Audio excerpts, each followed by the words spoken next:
Біз датс әдісі алдық. Біздің тақырыбы уақытын жоспарлайтын адам қандай? Эпиграфы: уақытың бос өткені, өмірдің бос өткені. Уақытын жоспарлайтын адам қандай? Біріншісі, ол демалады және тынығады. Табиғатты серуендейді, медитация жасайды. Екіншісі, қарым-қатынас отбасы. Достарымен кездеседі, отбасының кештері барады. Үшіншісі, ол спорт айналысады.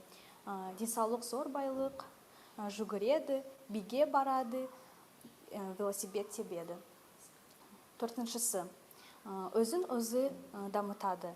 Кітап оқиды, тіл үйренеді және онлайн курстар оқиды. Тағы басқа.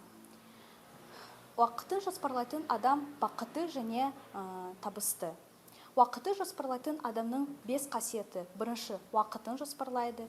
Екінші, жаңа нәрсе үйренеді.